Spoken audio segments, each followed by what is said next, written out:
Hey there, fellow edibles enthusiasts. It's Margaret here, your host of Bite Me, the show about edibles. Are you ready to take your cannabis education to the next level while connecting with an amazing community of like-minded people? Then let me introduce you to something truly special, the Bite Me Cannabis Club. Imagine this, a welcoming space where you can learn, share, and grow your love for cannabis and making edibles. As a member, you'll get exclusive access to a private podcast feed, workshops, community challenges, live events, and best of all, a safe, supportive community where you can ask questions, share recipes, and bond over your shared passion for cannabis and food. So here's the deal. The doors to the Bite Me Cannabis Club are officially open, and you can be one of the first to join by signing up right now. So don't wait. Head over to joinbiteme.com. That's joinbiteme.com. And let's make 2025 the year you connect, learn, and create with other cannabis lovers in a community like no other. I can't wait to see you there.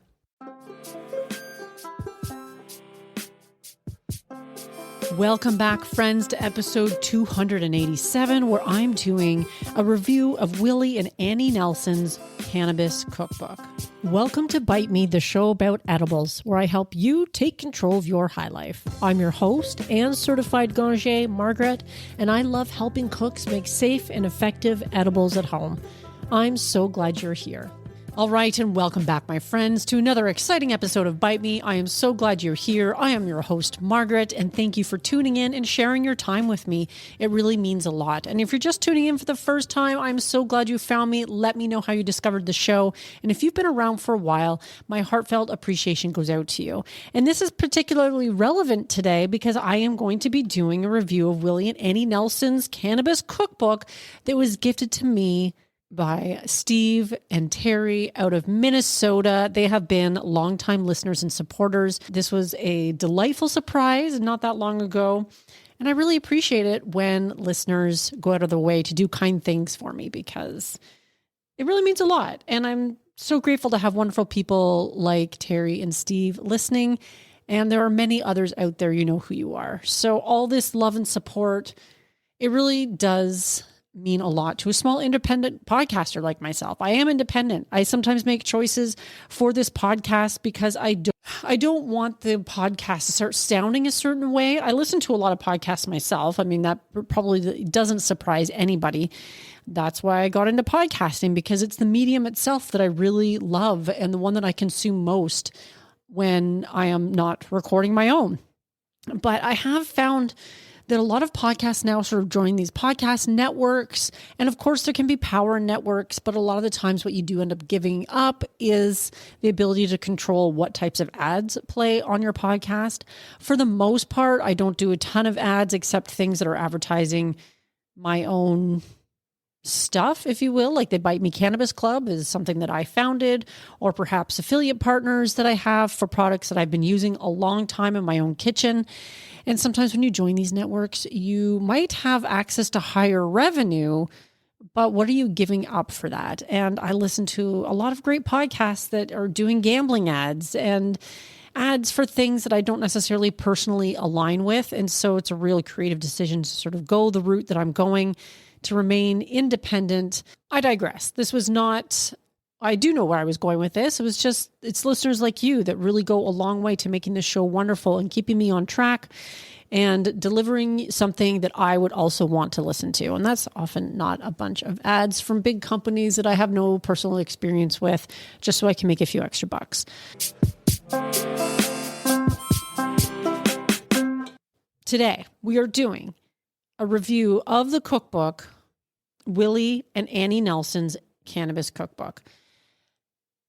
Now, I am somebody that has quite a number of cannabis cookbooks, specifically on my shelf. I had a quick peek before I came to do this recording this morning. I do tend to record in the mornings. I have about a dozen cannabis cookbooks on my shelf, and I feel like each one of the ones that I have sort of has a different angle, introduces something new to the reader. Some of them have been books that I've purchased from podcast guests because I had them on the show because I was really impressed with their work and liked the direction and what they were doing in the world. So I am kind of selective, though, about the cannabis cookbooks that I buy. However, this gift was a very nice surprise. I wasn't really aware that they had come out with a cookbook, or maybe I've heard about it a little bit somewhere online, but when I received it, I was immediately excited to dive in.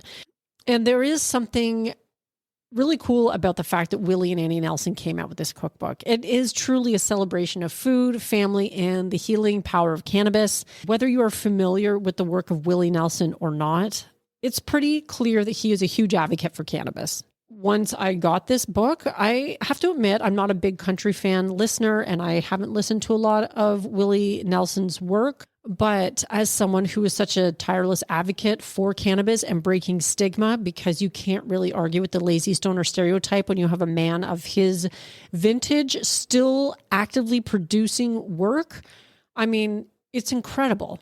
So today we're going to be discussing some of the cookbook's origins, some of the standout recipes, and how it reflects on Willie and Annie's personal journey with cannabis. Buckle in, it's going to be a fun little ride.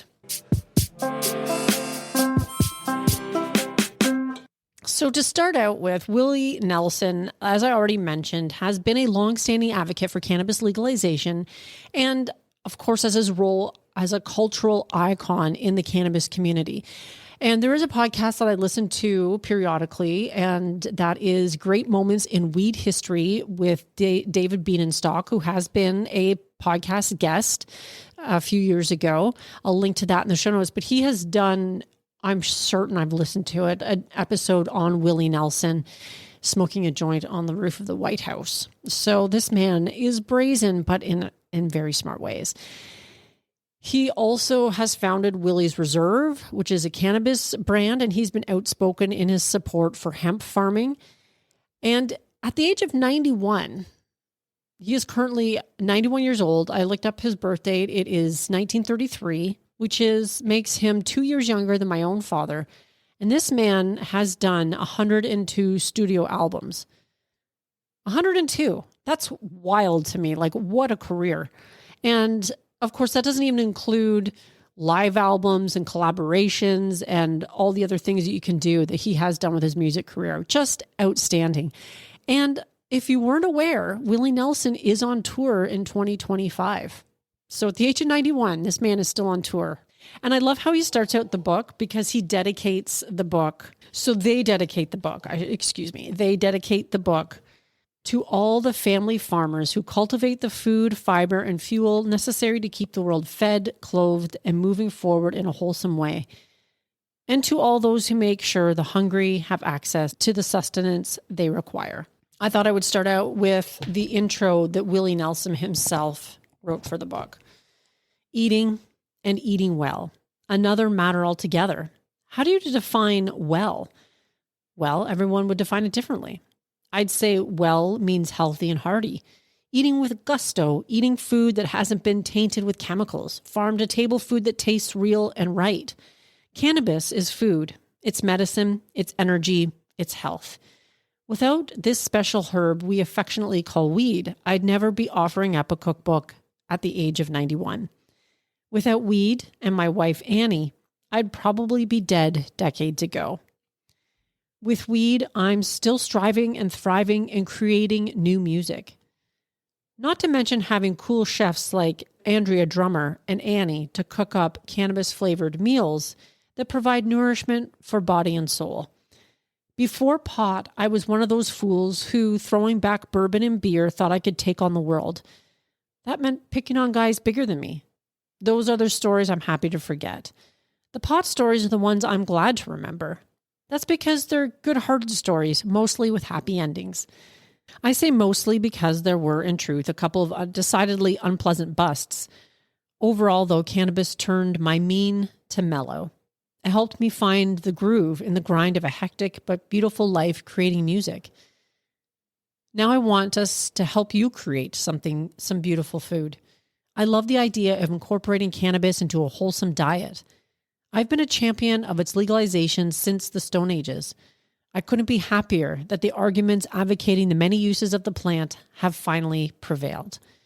Over a lifetime of study, I learned that pot is more than pleasure. Its positive properties are limitless. It's a blessing and a blast. It's good fuel. Together with Chef Drummer, one of the most celebrated cannabis chefs, and my wife Annie, the most celebrated chef in our home, I'm excited to help you cook up a whole mess of wholesome meals.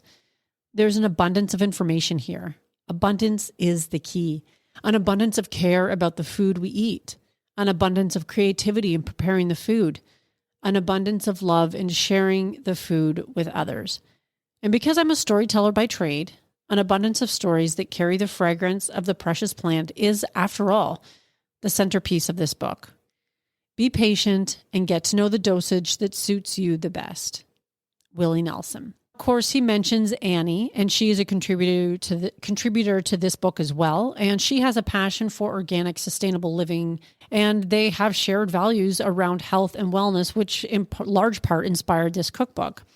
And I'll just take a second to read her introduction. Start low, go slow. I've always said that about cannabis. Well, actually, I say that about life in general. If you believe in the many benefits of cannabis, you'll want to bring folks to understand it instead of scaring them off with a bad experience, especially when it can help so many when dosed properly. I started making edibles for my husband when he had a bad bout of pneumonia and couldn't smoke. For him, it was medicine because he needed to leave his lungs alone. I have a bit of a scientific mind and a pretty good working knowledge of the human body, so I began my mission to create an edible he would like. Concentrating anything means you concentrate, good or bad. Always choose good. I found the best and cleanest cannabis to create my chocolates. I'm not a smoker, so creating an edible to bypass the smoke was a steep learning curve for me and very much had its ups and downs. I haven't smoked pot since the 70s. Back then, I would take a hit, laugh my ass off, and binge munchies.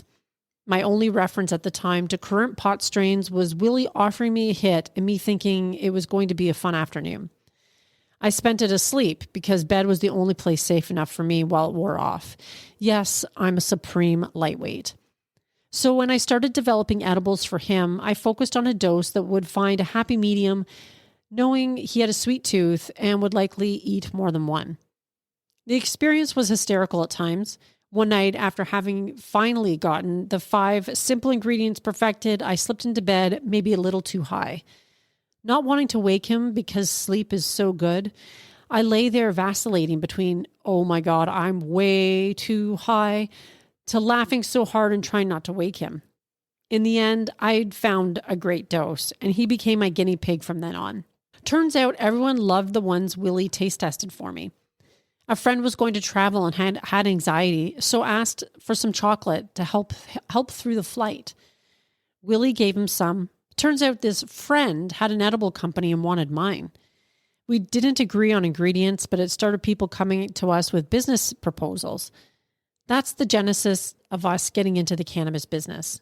We named the company Willie's Reserve. I've used my base and made other bases in many recipes and always enjoy Andrea Drummer's. Always. I'm celiac and have friends with glucose issues, so my edibles needed to be gluten-free with an even glycemic level. Cooking gluten-free is not difficult. Ingredients can be substituted easy enough in all recipes without compromising the integrity of a dish, including flours, sauces, and condiments. I hope you find adventure and always remember the basics. Have fun and remember to never dose anyone. It's unkind. Turns them off unnecessarily and breaks our Nelson family rule of don't be an asshole, don't be an asshole, don't be a goddamn asshole. It sounds like Annie Wilson is also a big fan of edibles, so I applaud that. This cookbook, of course, does aim to destigmatize cannabis use and promote its benefits for health, relaxation, and creativity. And it does talk about responsible dosing and education for beginners. And with that, I am going to read the note from Chef Andrea, who was the creator of many of the recipes in this cookbook. My career as a cannabis chef began out of sheer necessity. If you're at all familiar with the grueling work of cooks the world over, you'll understand the toll it can take on one's body. Oblivious to this truth, my reality check came after 1 year in the kitchen in the form of sciatica. After several prescriptions of opiates literally flushed down the toilet, I began experimenting with infusing food with cannabis as an alternative to living with chronic pain. My intention for myself was the same as I share in these recipes, to make cannabis cuisine safe, accessible, and easy. While consuming too much THC will do no harm to the body, the ramifications can prove unpleasant. To that end, brands are creating safely packaged products with easy dosing directions. In addition, trained chefs are introducing recipes suitable for regular use and that integrate easily into your lifestyle. On average, the legal single dose of THC equates to 10 milligrams per serving. This book contains recipes that make it easy to tailor the dosage to the individual using simple mathematics. The THC component can also be eliminated altogether for a family-friendly meal that's just as appetizing. Dosages in the recipes range from 8% THC to 46% THC per serving. The intent is to present the possibilities and to acknowledge the varied tolerances. The number of milligrams one should consume is contingent upon a number of factors: body weight, metabolism, tolerance, dosage, type of edibles. Other factors to consider are the strains of cannabis used, the maturation process of the plant, your overall experience with edibles. Since the body metabolizes THC differently through the liver when you're eating than it does through lungs when you're smoking, the experience can vary from person to person. For most, the effects last longer. For some, they are more intense. To simplify edible THC consumption, the standard recommendation is as followed. 1 to 2.5 milligrams is considered a microdose. 3 to 5 milligrams is low dosage. 10 to 15 milligrams is moderate. 20 to 30 milligrams is high. 50 to 100 milligrams is acute. 100 to 500 milligrams is considered macro dosing. My recommendation would be the same as I adhered to when first using edibles for medicinal application. Start low and exert patience. And you can easily adjust the dosages in the recipes in the book. And most important, enjoy. I love how she breaks down the different factors that can affect the number of milligrams which one should consume, because a lot of people often erroneously think that if you have a monster tolerance to smoking cannabis, that will translate into edibles. And I've seen time and time again over the course of personal experience and anecdotally through people I've interviewed on this podcast, of which there are probably close to 60 by now, that is just untrue. As she mentions, there's a whole bunch of factors that go into how you might process the milligrams in an edible, and none of it has to do with your tolerance to smoking. This is something good to keep in mind. And I also like how she breaks down the doses. And if anybody is just starting out with edibles for the first time, start with the microdose, because I've also met people that find 2 milligrams to be just enough. If you start with a 5 milligram dose, I know people where 5 milligrams is a lot. So always start with that microdose and work your way up from there. According to her chart, I have a high tolerance. When I'm in and around 20 to 25 milligrams, I can tolerate that and often consume that in the evenings. But sometimes, depending on what I'm doing, I'm going to aim for a 15 milligram dose. And I do find that the cannabis beverages on the legal market anyway, with their nano emulsion, can hit me at 10 milligrams and on an empty stomach at 5. These are all sort of fun things that you learn about yourself as you begin to experiment, which is another reason why it's good to write this stuff down or to keep a log.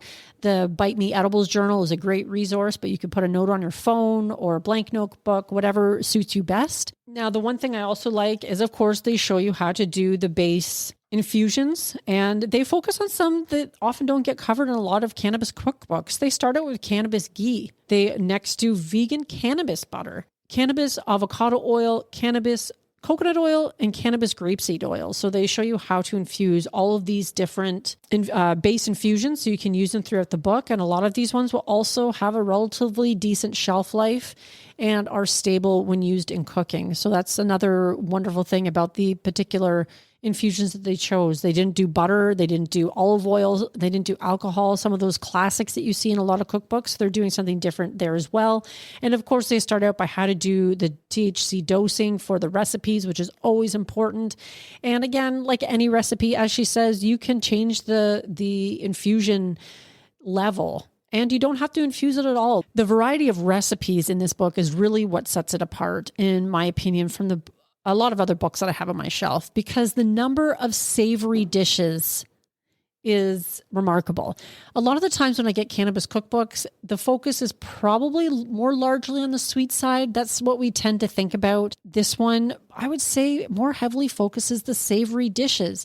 There are, of course, desserts and beverages, but they do focus on the savory side, spicy foods, and of course, the gluten-free and vegan options as well. So here are some of the recipes that make this book stand out to me. The vegan crab cakes with mango jalapeno butter. If you're looking for something vegan, I love crab cakes, and my daughter used to make crab cakes as a special in her restaurant. And of course, they were vegan, and the jalapeno butters with a vegan butter. They were so delicious. I'm excited to try these out. There was a number of other vegan recipes, again, like I mentioned. I think there's some vegan ice cream options, just so many things that if you are trying to eschew dairy and animal products, then you're going to have a lot of options in this book. Now, they also have classic comfort foods like the truffle mac and cheese, the herb crusted grilled cheese, and a curry ketchup. And I mentioned those two because I have tried those recipes, the herb crusted grilled cheese and the curry ketchup, and they turned out beautifully. And sometimes you just want that comfort food. Grilled cheese and mac and cheese are two of those things. So they have a beautiful selection of comfort foods. There's also condiments and dressings like miso Caesar salad dressing, infused mayonnaise, Kalamata olive butter, sriracha ranch sauce, all kinds of beautiful condiments and dressings. Now, of course, there's creative mains. These mains are meat-based, but you have your grilled pork chops with pineapple pico de gallo, cacao coq au vin, which I bring up specifically because I did a couple of episodes recently on chocolate, a 50-50 burger. There's steak recipes in there with beautiful sauces to go with it. Those are the standouts to me. And then there were beverages to serve yourself or to friends, hot and cold. The one that I'm probably going to be trying first is the Emboldened Bloody Mary. I don't necessarily do a lot of Bloody Marys. In Canada, we tend to do Caesars, which are a little bit different. I love them both, and anything with a little bit of heat or spice is welcome in my home or in my hand. And then, of course, you have your expected sweets that any book should have. But the ones that have my eye on are the fried apple pies. And these are like little hand pies, and the photograph of them looks so good that I have to try them. And then the next one, Southern hoe cakes with Calabrian honey butter. Now, I'm not really sure what a hoe cake is. I've never had something like that. It looks like a stack of pancakes, and I love pancakes. I don't make them too often because there's something about the combination of all the carbs in the pancakes and then the maple syrup on top, Canadian maple syrup, of course. I don't know. It's just so carby and delicious. But every so often, it's such a lovely treat on a slow Sunday morning. And the picture of these looks so good. Honestly, the food photography is second to none. The other fun thing about this book is interspersed with quotes from Mr. Nelson himself and sort of his philosophy of living. It's interspersed with stories, but I did find one that I really liked that I think really exemplifies his feeling about food. Vegetables as well as meat can be tainted with pesticides and poisons. Organic and regenerative farmers are a gift, and we should recognize and support them. Farming, like music, is magical. Songs and soil are rooted in mystery. Both require loving cultivation. I've lived the farm life. I love the tastes and smells. I've been shaped by the farm life. As a kid, that's all I knew. It grounded me. I learned the satisfaction of cultivating the land in a way that the land allows you to live. Picking food in the fields, picking on my guitar, getting the right rhythms, the natural rhythms, staying in tune with the mystical forces that feed our souls. It's beautiful and a little poetic. And he is correct that the organic and regenerative farmers are a gift and we need to support them. And that's one reason why I love to shop at my local farmers markets, because a lot of those farmers are making the choices that will allow them to farm the land that they're on for centuries to come, hopefully. So this book is a lovely standout amongst other cannabis books. And I'm really excited to dig more into this book. I have to admit that I'm recording this in February. My cooking habits change a lot in the wintertime. I tend to do a lot of like roasted food in the oven, roasted stuff in the oven. And maybe I haven't actually even been making that many stews or chilies this year, but sometimes maybe it's just a little bit of more lazier cooking. I'm hibernating. I'm not focusing on that as much. There are so many dishes in this book that I will definitely be getting into, especially as the bounty of the local farmers markets starts to wake up again. Because I do try and buy locally as much as possible, which means I'm eating a lot of root vegetables right now, which I love. But, after a winter full of squash, potatoes, and carrots and parsnips and squash, potatoes, and carrots and parsnips and squash, potato. Oh, and sometimes you throw in a odd rutabaga. It can get to be maybe a little bit boring, and these recipes are bright and fun and exciting. And I would love to have Chef Andrea Drummer on the show. So if any of you have contacts, let me know. I mean, it'd be cool to have Willie and Annie Nelson, but honestly, Willie Nelson's going to be touring all this summer. I think it would be a lot of fun to get her on the show, but she has a huge following. So that might prove difficult, but I'm not up to the task. Of course, I'd be remiss if I say that this book was perfect. There is one thing, and I find this with a lot of cookbooks, not just cannabis cookbooks, but my one critique, not the stories, not the excellent selection of recipes, not the beautiful photography, not the fact that it's hardcover, but the fact that these books are never bound in such a way that they lie flat when you're cooking.